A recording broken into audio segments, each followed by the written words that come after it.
There once was discovered a land where freedom flowed like a clear, refreshing stream. Word of this wondrous stream spread to places where the currents of freedom were weak and dying. Many who heard of the river longed to come and live in this new land, to refresh themselves in this stream, for they knew that the power of freedom was great, that it would renew their hope and replenish their energy. So they came and tasted the waters of freedom, were refreshed, and they said, "Here is the greatness of this land. So long as this stream flows strong and clear, our people will be filled with life and hope.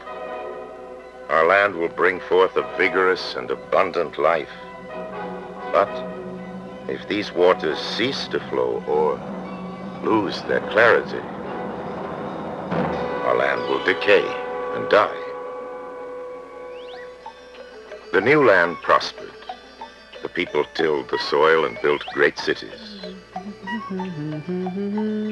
Remarkable inventions and new ideas made life rich and joyous in this land of freedom. The people became content. How good to live in this most favored land. They grew proud. How well our hands have cultivated and built. Their pride grew and grew. They did not know that too much pride could blind them. They did not know that too much pride could make them arrogant, foolish. And so it happened that because they so coveted the river, they barred from it people who looked unfamiliar or talked differently, in the false belief that strangers were not deserving, little remembering that not long ago, they too were strangers. When new ideas were proposed, the people ridiculed them, but they were now afraid to change the old ways.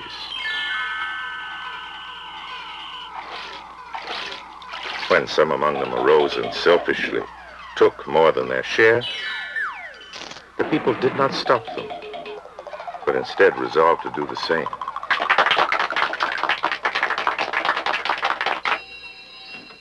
Instead of helping those who were ill and weak, they despised them and chastised them for their idleness. When a wise man stood up and said, "Look, the waters are beclouding," they could not see it, for their pride made them blind.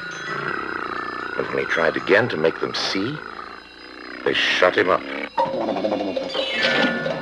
for his vision infuriated them. How could they act differently? They loved the stream as they remembered it, fresh and clear, and could not bear to look upon its decay. When the children, unblinded by old recollection, saw it too, they cried out, but their fathers called them ungrateful and punished them. And even as the river grew weak and muddy, glib leaders said it was strong and clear and must be sent to certain deserving lands. And the people believed them and allowed their precious little fluid to be spilled upon alien soil.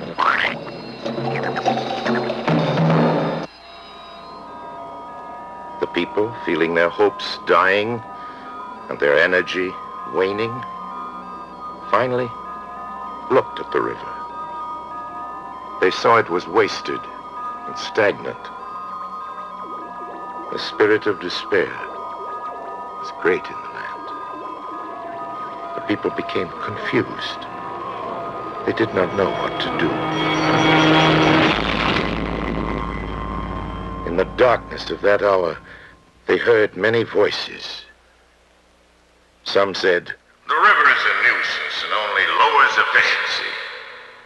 Too much freedom causes disorder. The people are not ready for the river of freedom. Perhaps later. We will stop the river and start it again. when it is safe. But other voices said, let us work to make the waters of freedom flow fresh and strong again. Where it has been fouled by our foolishness, it can be made clear by our wisdom. Where it has grown stagnant from our neglect, it can be kept fresh by our vigilance. And the people listening said, the life or death of the river of freedom is in our hands.